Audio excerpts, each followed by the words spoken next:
Come in. Welcome. I'm E.G. Marshall.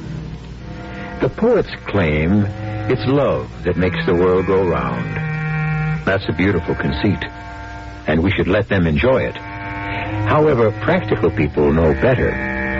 Sensible people know what really makes the world go round, and that's money. Yes, money. With money, you not only make the world go round, but you can make it go fast or slow, or even bring it to a full, complete, and shuddering stop. Oliver, darling. Good morning, Miss Wilson. Miss Wilson? Is something wrong, Colonel Colfax? You have a certain look on your face. Have I? What kind of look? The look of a man who's about to announce he wants to break his engagement. Is that why you're here? No, that is not why. I have come to... Yes? I have come to place you under arrest. Arrest? Miss Mariah Wilson, you are charged with spying against the government of the Confederate States of America. And it is my duty to conduct you to a place of court-martial.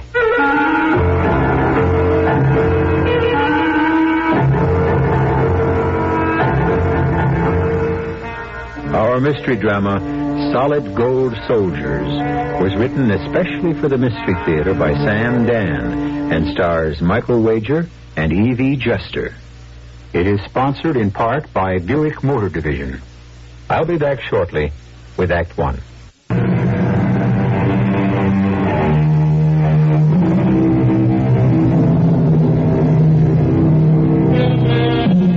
No war in our history has the power to fire the imagination as does the Civil War, or, if you will, the war between the states. Obviously, that's because it was our very own war. It belonged to us and to nobody else. Professional and amateur historians keep fighting and refighting it constantly. If Grant had done this, or if Lee had done that, or if Longstreet or Jackson or Hood had only done something else. We're obsessed with the battles, the great bloody battles, Donelson, Vicksburg, Gettysburg, the Wilderness. But there were greater, more important, more decisive battles than these. Battles in which not one drop of blood was shed. Battles which did not occur on the open field. We're in Charleston, South Carolina. It is the beginning of the year 1863. Ah, Mr. Burton, please be seated. Thank you. Devilish weather out there, Colonel Colfax. In here, too. I admit, sir, it is a bit warm. Warm, you say? I have no fear of the fires of Hades after sampling the heat of your fair city, sir. It does take getting used to. Sir, have you examined the list? Yes, indeed. Each and every item. You must admit it would be quite a windfall for the merchants and manufacturers you represent in Great Britain. Windfall? Bless my soul, sir. How can you call it a windfall?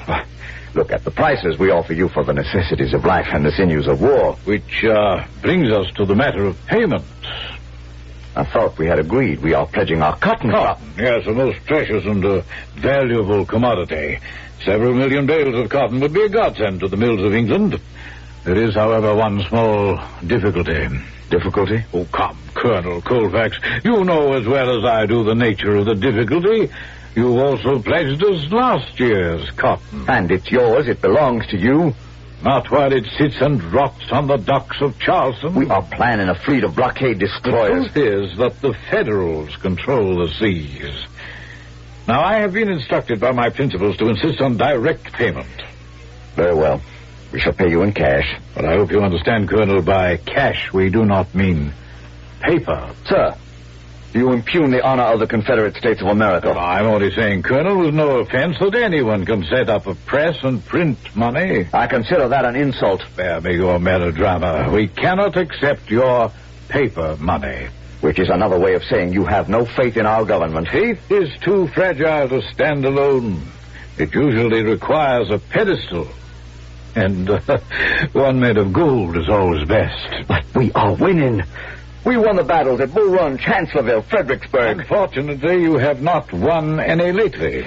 Well, it's no secret that Lee is planning an offensive into the north, into Pennsylvania. We do not consider that a wise maneuver. It is not for foreigners to determine the tactics and strategy of our war. But you see, Colonel, it is our war also. We already are heavily invested, and you are asking us to support you further. We are willing to pay for all materials. And we must insist on payment in gold. Gold? As a down payment, as a token of good faith, $1 million in gold. But those, sir, are our terms. I am not empowered to approve of payment in gold. I understand. I will have to take up the matter with the president himself. Well, naturally.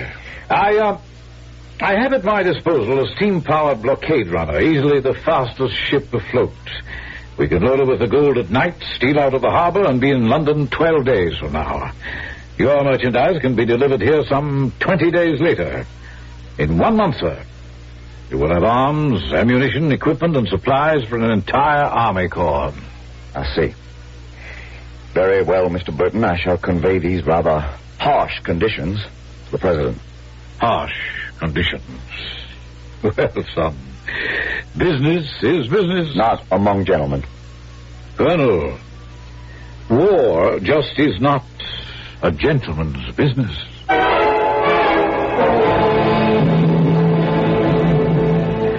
Those are the terms, Mr. President. In return for the gold, we are to receive all the items on the list. Yes, sir. We give Mr. Burton the money. He delivers it to England on his blockade runner.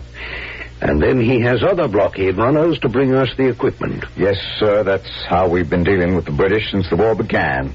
The risks, Colonel? A ship carrying the gold can be intercepted or sunk by a federal man of war. Yes. And even if the gold is delivered to England, the ships carrying the cargo to us may be unable to run the blockade. In other words, the ordinary risks, Colonel. Yes, Mr. President. And what is your feeling in this matter? If we have the gold, I say let's do it. Why? Do we have a choice? The Federals have 10 factories to our 1. Sooner or later, we must be overwhelmed by their superior equipment. We must win the war now or lose it forever. But we are winning, aren't we, Colonel? No, sir. We mauled the Federals here in the east, but they have already driven us from the west. Is that how you see it? Our only hope is General Lee's planned invasion of Pennsylvania. As it stands now, it will fail. Why, Colonel? He hasn't enough men. But they're picked troops, the best soldiers in the world, experienced veterans. Their morale is splendid. Yes, they're straining at the leash and they'll make short work of the Yankees. I've heard all that kind of talk, sir. But Lee will have to suffer terrible casualties. We need another 20,000 men. Yes, you're right. Of course you're right, At the crucial point, success will depend on a fresh, well-equipped reserve. Without it, Lee is lost. $1 million in gold can buy us that reserve army corps. And they will turn the tide of the war. But do we have $1 million in gold? We'll raise it. We'll raise it somehow. Tell Mr. Burton we agree to his terms.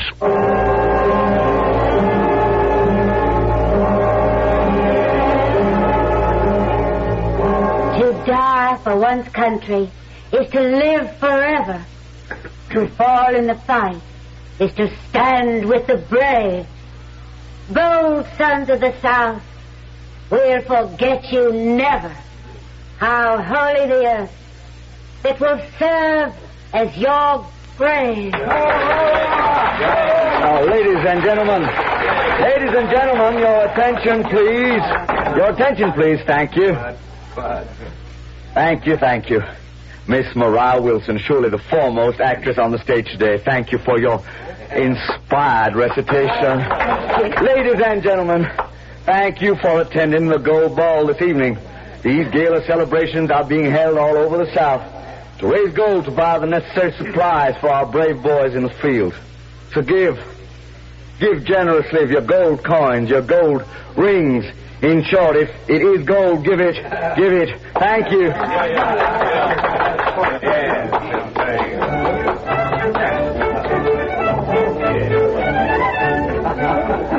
Why, thank you.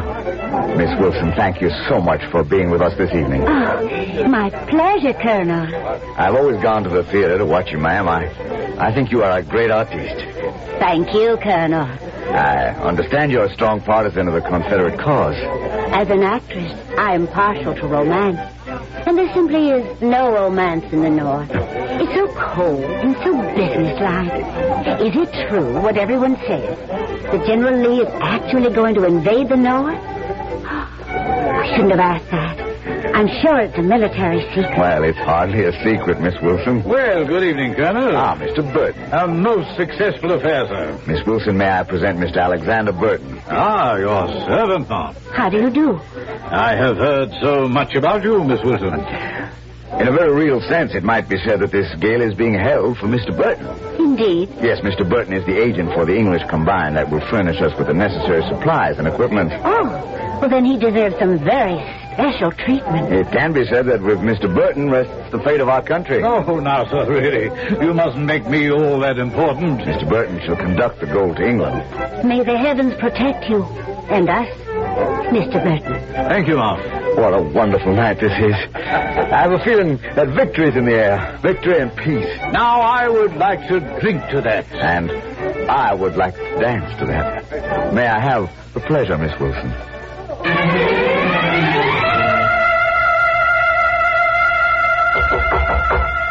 As was there. Well, I say, who's there? Well, if you're a bandit or a burglar, I warn you, I'm armed. Very well, let us find out. Good evening. Why, bless my soul, It's Mariah Wilson. May I come in? Oh, yeah, to what do I owe this honor? May I ask you to put down the revolver? Firearms have always made me nervous. I confess they make me somewhat nervous as well. But once again, to what do I owe this honor? I came here because I am curious. Curious? Yes. I should like to know your name. Oh, but you know my name. Or perhaps you've forgotten. I'm Alexander Burton. No, sir. That's the discrepancy. You are not Alexander Burton, agent for the Great Britain Commercial and Manufacturing Group. Now, my dear young lady, how can you possibly say that? Well, I have two reasons. First, you're not an Englishman. Oh, your accent sounds authentic, but it's a stage accent and not the genuine article. Second, I know Alexander Burton. I met him when I played in London some years ago.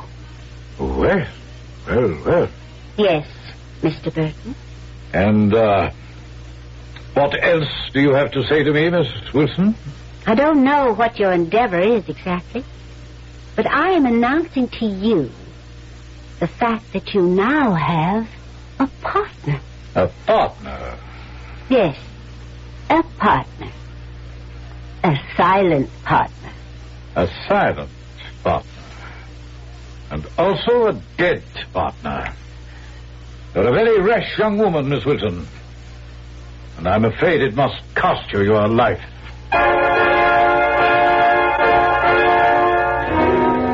Well, who is Mr. Burton? Evidently, he is not as advertised. We know Mariah Wilson is a famous actress of the day, but obviously she's also a little more than that. Right now, she's looking into the muzzle of this gentleman's revolver. He may shoot her. He may not. Just what he does decide will be revealed in a few moments when I return with Act 2.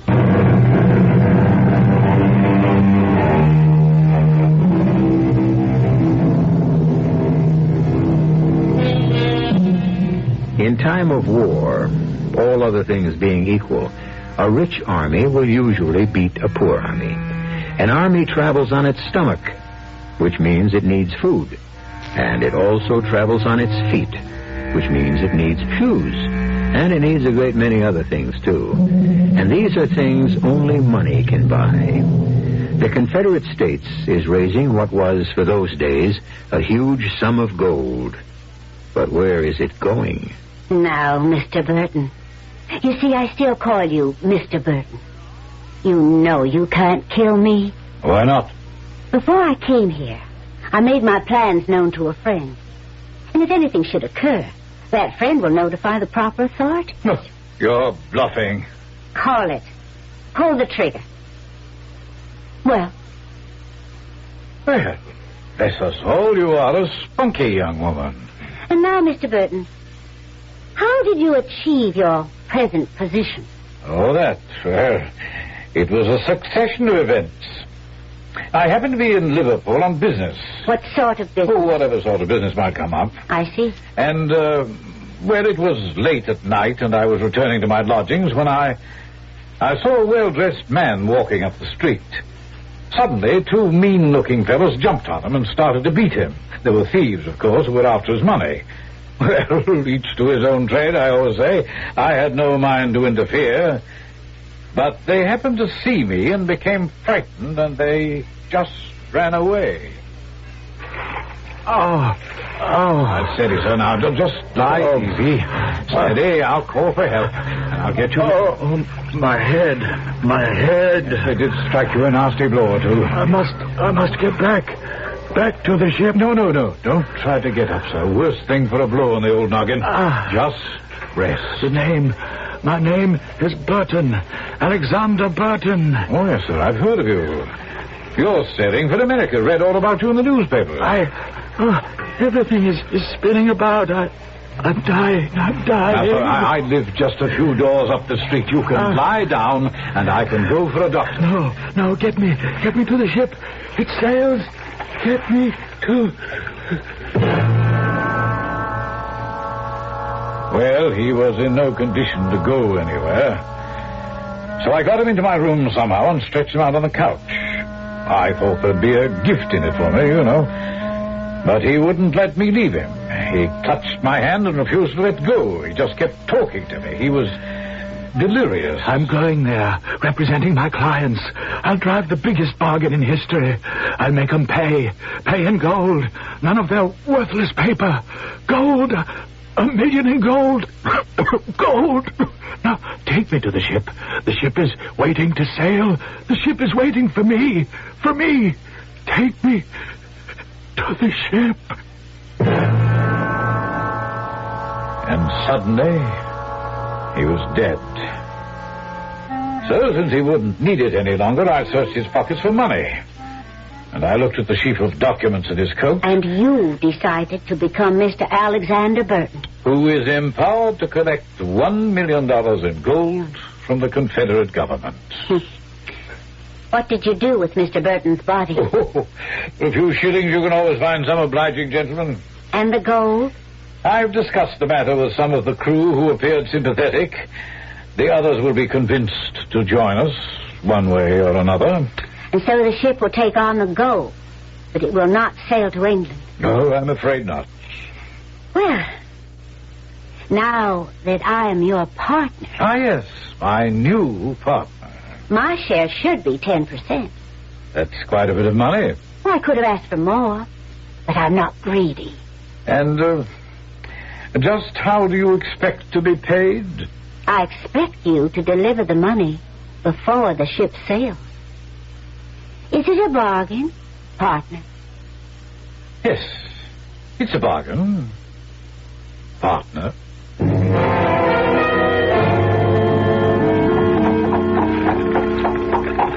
Miss Wilson, I haven't really had a chance to thank you for your efforts last night. Come now, Colonel. I did very little. That's not true.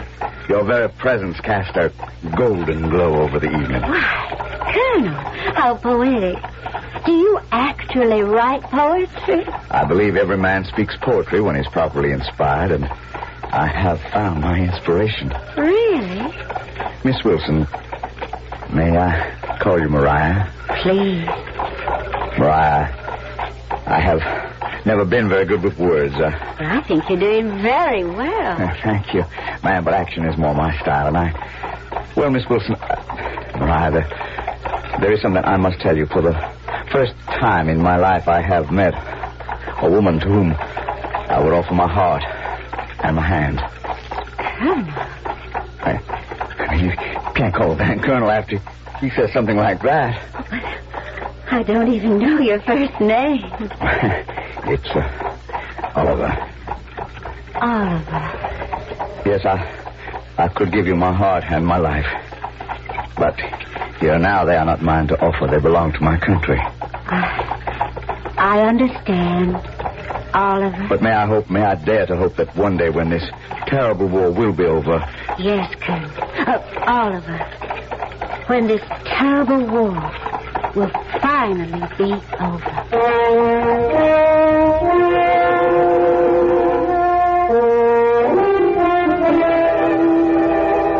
Well, Mr. Stryker, what news do you have for me? Well, all in all, the news is pretty good. What is it? Well, as you yourself should remember, you says to me, Stryker, I want you to watch that Miss Wilson woman night and day. Keep an eye on the house and follow wherever she goes. Remember? Yes, I remember. Well, just this morning, she walks out of the house, strolls down the street. I follows her, very cautious, and she turns down a deserted lane. And making sure she ain't observed, she quickly places her letter inside the trunk of an old oak tree. Hello, what's this, I ask myself.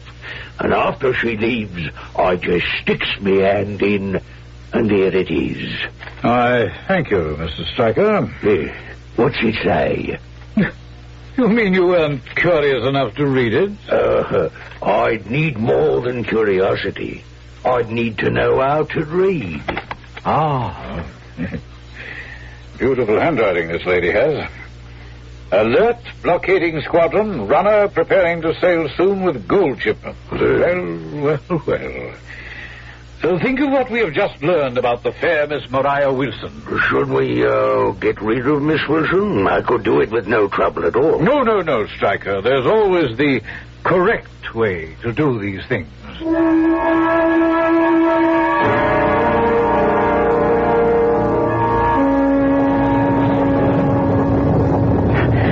Mr. Burton, I must apologize for one of our sudden southern storms. Terrible weather, isn't it? But I am happy to report everything seems to be going smoothly. We should have all the gold, and you can be ready to sail within a week. Oh, well, that is splendid. Colonel... Yes, sir? I'm not sure I know how to say this, but that was a splendid gala you held the other evening. It was reputed to be the best in the whole South. Of course, we were graced by the presence of Miss Mariah Wilson. Yes, Miss Wilson. I'm afraid I should talk to you about Miss Wilson. What is there to say about Miss Wilson? Well, I'm not sure. Perhaps I'm imagining things, but let me tell you at any rate. I had met Miss Wilson before we were introduced at the ball the other evening. Oh, Miss Wilson didn't seem to recall that. Met is perhaps not quite the right word. Miss Wilson played the season of 1860 in London. As a matter of fact, I attended her last performance. I was very much impressed by the speech she made after the curtain fell. She said that she was returning home because war was certain, and she wanted to help her country. Oh, and she has. She most certainly has helped. But her country is the North. Oh, Mr. Burton, I'm positive you're in error. If only I were. No. She had everyone in tears. She hailed Abraham Lincoln as the savior of the United States. She said the South had been seized by the powers of darkness. Mr. Burton, what you are telling me is absolutely incredible. So what motive would I have for lying, for slandering the lady? I find what you are saying impossible to believe. Yes, I know, sir. That's because you were in love with the lady. Sir. If you were not in love with the lady, would it be possible? Well, I feel that I know Miss Wilson, that she cannot be what you say she is. Colonel, I know you hear things, but would you trust the fate of your country on them? So Colonel, certain things are difficult to... well, I felt it my duty to present you with a piece of information. The fact that she may have made such a speech on the eve of the war, that does not mean it expressed her true feelings. Oh, the speech sounded quite true to me. Those feelings may have changed when she came home and became convinced of the justice of the Southern cause. Would your feelings toward your country ever change, Colonel? Well, there's one way to find out. We will search her house.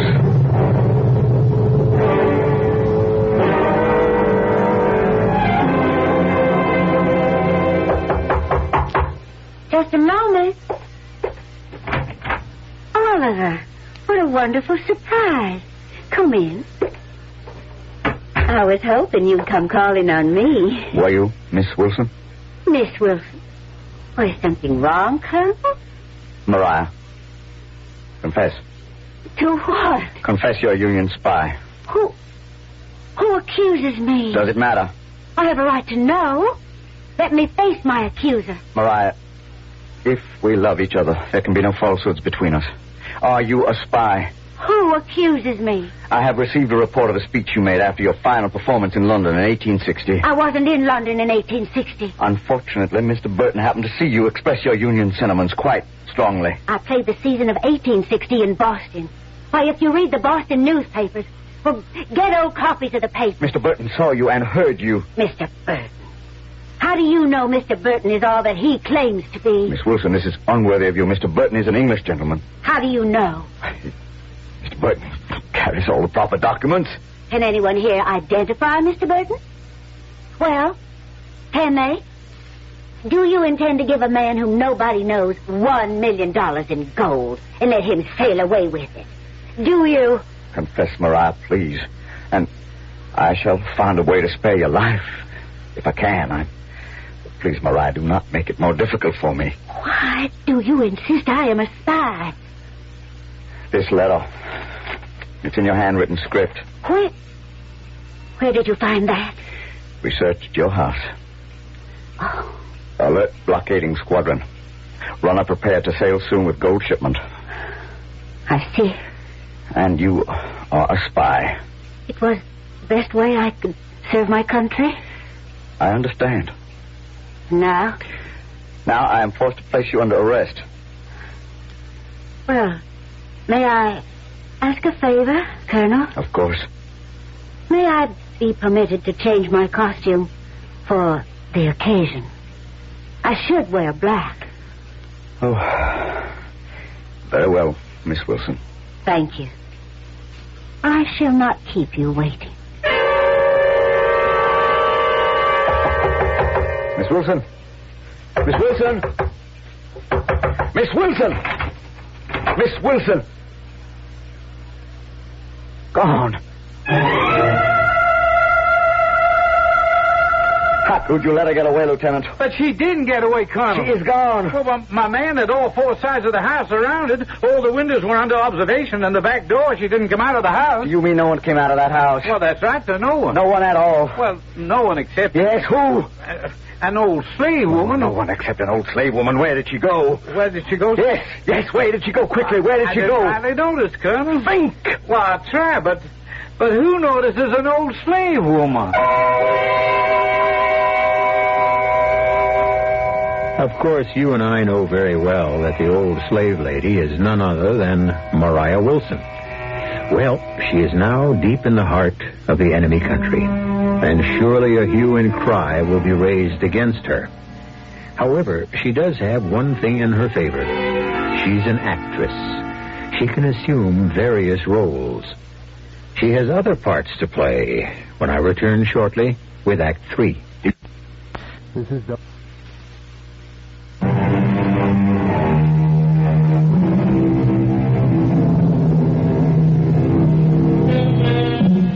In 1863, the American Civil War is reaching toward its crisis. The decisive battle will be fought at Gettysburg. As one famous Confederate general put it, battles are won by those who get thar fustest with the mostest. What the South must do is get the necessary tools of war from abroad. And this costs money. And money is scarce and precious. And this is what our story has been all about. Money. Which is what most stories are really all about. No? An old slave woman trudges wearily along a dusty country road in South Carolina. She stops near an old farmhouse. The farmer is in the front yard, about to saddle his horse. Massa. What is it, Grandma? You hungry? Yes, sir. Powerful hungry. You ain't from around here. Don't tell me you running away at your age. Who you belong to? I can't remember, sir. Well, go around the back to the kitchen. Tell him I says to give you something to eat. Are these Powerful obliged to you, John Stevens. Good Lord. Come into the house, quickly. We shall have to get rid of this Burton fellow. Why, John? Let him take the gold. We can have the blockade squadron capture him at sea. Look, he'll be flying a British flag, which means we can only board him inside the territorial limits. Suppose by some lucky chance he sneaks past the blockade. What if we're forced to capture him on the high seas? We have no right to board a British ship in international waters. Then we must force the rebels to use one of their own blockade runners. The problem remains how to get rid of this Burton or whatever his name is. I can do that. How? Just leave the details to me. I'm an actress. Oh, but that's only half the job. When they get rid of him and decide to use their own vessel, we need someone on board that ship. That will be truly impossible, Mariah. Every member of that crew will be a picked man. I could get on board that ship. You could... Oh, well, how could you possibly hope I know Colonel Oliver Colfax. I know how he feels, how he thinks. I know a way to get on board. How? They can always use a cabin boy. I'd need a little luck. But could you actually disguise yourself? I could try. They'll choose a dark night. They'll have a fast ship. They might be able to steal past the squadron, but if I can get on board with one of those new pistols that fire a bright light into the sky... Yes, a flare. A flare. Yes. It would be like a flash of daylight. The blockade squadron would see the ship immediately. They could blow it right out of the water. But, Mariah, you'll be on that ship. But, John, somebody has to make sure the Navy catches sight of that blockade runner. Somebody has to make noise or fire a flare or do something. And if that somebody has to be me, well, I can only tell you the gold must never get to England.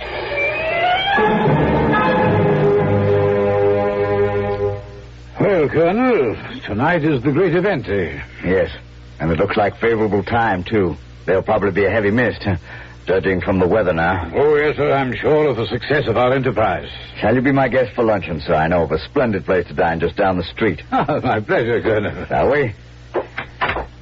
You know, I'm quite impressed with your country, Colonel. We shall be a great nation one day. We may be poor in material things, but we are rich in spirit. Which is what really matters. Henry, it's you! Henry Atkins. I beg your pardon. They said you're going to America, and I'll come looking for you. I'm afraid you're quite mistaken. Mistaken? Wouldn't I know my own husband?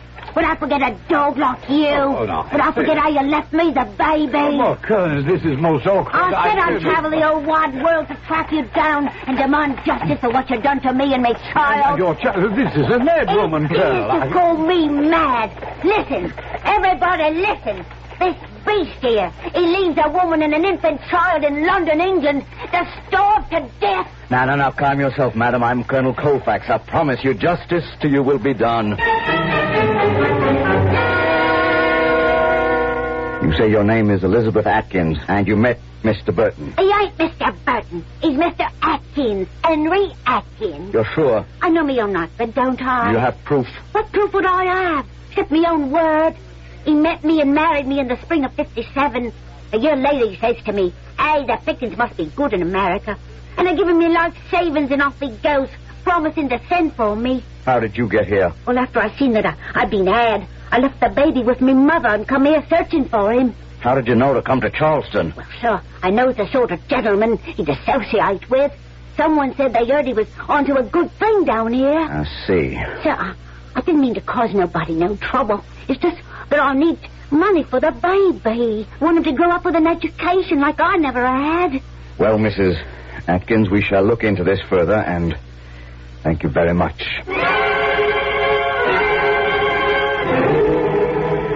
I was just barely able to rescue him from the mob, Mr. President. And the woman? Well, I questioned her, and she was quite distressed. Do you believe her story? I don't know what to believe. Where is Mr. Burton now? Under guard. It's an awkward situation, Colonel, but it can't be helped. May I suggest, sir, that someone who knows Burton, someone who has dealt with him before, should come to Charleston and settle the matter? Well, then you do suspect him, Colonel. Sir, I know this. The last reserves, the last resources of our country are being entrusted to a gentleman who may or may not be who he says he is. Well, his documents, his instructions, all seem to be in perfect order. His documents may have been stolen from the real Mr. Burton. If so, the real Mr. Burton is probably dead. Ah, Breckenridge. Breckenridge has dealt with the real Mr. Burton in London. Oh, but, sir, Mr. Breckenridge is in Richmond. What I know. And we stand to lose valuable time. We must have the equipment within the month if it's to do General Lee any good. Mr. President, may I suggest that we ship the gold to England in one of our own vessels? We run the risk it could be captured on the high seas. We also take the risk that a British blockade runner could be boarded before it leaves the territorial waters. Yes. But once in international waters, the British flag protects her. However, the crew of most of these vessels are basically privateers, which is a polite name for pirates. Well, they'll know they have gold aboard. It could be too tempting. Then why entrust this valuable cargo to strangers in any event? We must use one of our own craft.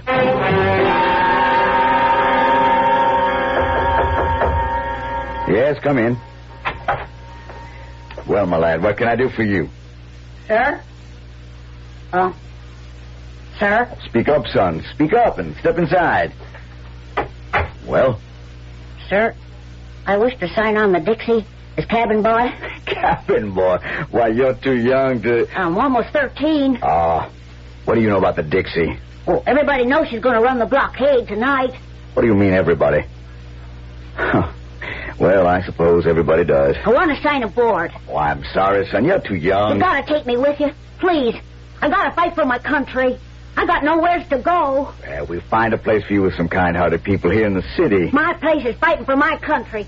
My place is on the Dixie. But the Dixie's a ship of war. I'm good at fetching, at carrying. I do as I'm told. Oh, please. I'll be a good sailor.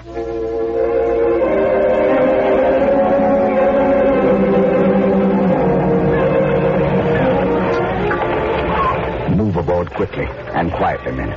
We just have time to make the tide. This fog is a blessing, Colonel. Yes, Lieutenant. And now I feel certain we shall succeed. Colonel, I brought you a cup of coffee. Thank you, son. Better get on board quickly. Yes, sir. They won't expect us to put out to sea in this mist. Or if they do, it won't matter. Once we're underway, I don't think they have anything that can catch us. Last man's reported aboard, Colonel. We're ready to make way. Very good, Lieutenant. Gather the crew up forward.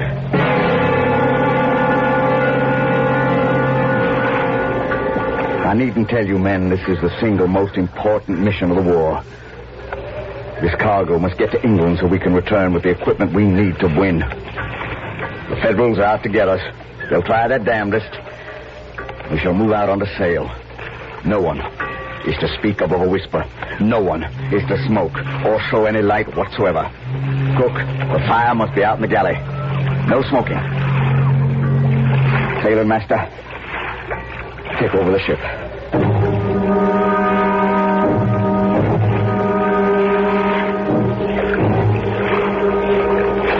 fog is lifting, sir. That's all right. There's no moon. Well, I'll feel better out on the open sea where there's more room to maneuver. Tell the sailing master to change over to steam power as soon as he thinks it's safe. We need the speed. Yes, sir. Good evening, Colonel. Well, son, what are you doing up here? Cook sent me upstairs to find out what you want for your dinner. My compliments to the cook. Word from the lookout up forward, sir. He thinks he sees a ship off in the distance. It could be a Union steam frigate. They could throw us out of the water. Pass the word. All about the ship. Quiet. Absolute quiet. No one is to move. No one is to breathe. Yes, sir. Quiet, man. You see that ship, son? Ship? The Union battleship. No. No, sir. There in the darkness. Dead ahead. I don't see. That big black shape, that's the Union ship. Well, she's moving away. Yeah, that's right. She don't see us. What luck. What enchanted luck. She just happens not to see us. She's moving off. And in a minute, we'll be lost to sight. How can she not see us? At sea, it's hard. Just one more minute. Give us one more minute, and we'll be lost in the darkness. One more minute. Oh, she's starting to disappear. Just half a minute more. No! What are you doing? The rebel boat is here! After that! that boy. After him. Don't let him fire that pistol. Don't. Where's that boy? Why, he jumped overboard, sir. The Yankee ship has seen us. He's fine. Let's make a run for it.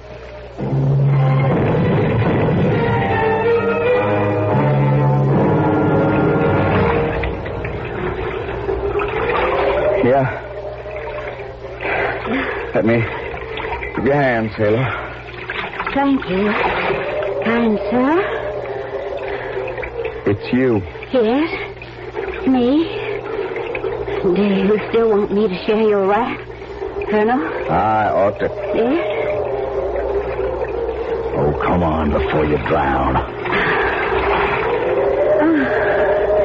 Well, the ship is gone under. With the gold. I'm sorry for you. But for me, I'm glad. You were the old slave lady. Yes. And Mrs. Atkins. Yes. And the cabin boy. Yes. What am I going to do with you? Well, depends on who picks us up. One of my boats, and you're my prisoner. One of your boats, and I'm your prisoner. Miss Wilson. Mariah, I am afraid that whichever boat picks us, I am your prisoner anyway. Colonel, I only want to say that I am your prisoner, too.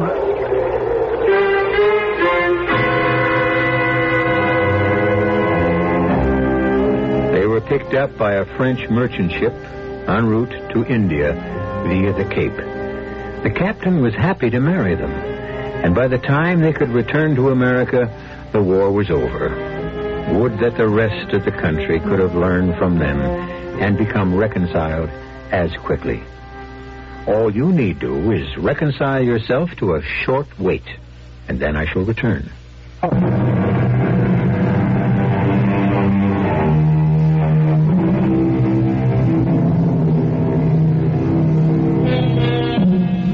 It needs all kinds of soldiers to make an army. Infantry, artillery, armor, and air.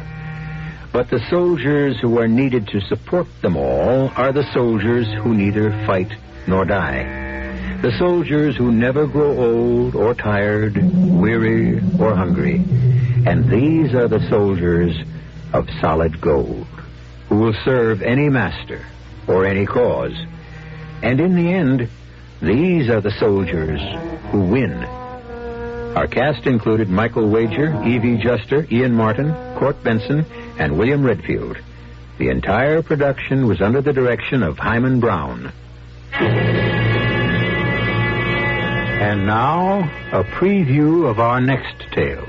I brought my weapon to bear. I was about to shoot. And then I seen his face. What I mean is, he had no face. No head. No head. No, General. He was dressed in the uniform of a Hessian mercenary soldier. And it was all complete. See, he didn't have his hand. Since he had disobeyed your order to halt, why didn't you fire? Sir, if any other officer asked me that, I'd answer my flint was wet, or the primer flashed in the pan, or that I shot and missed. But you know what my answer is to you, General? You were scared out of your wits. Yes, sir. And I would have been scared, too. All right, Sergeant, that's all. General Washington, I did see him. The four men with me, they seen him, too. He was a headless Hessian. This is E.G. Marshall inviting you to return to our Mystery Theater for another adventure in the macabre. Until next time, pleasant dreams.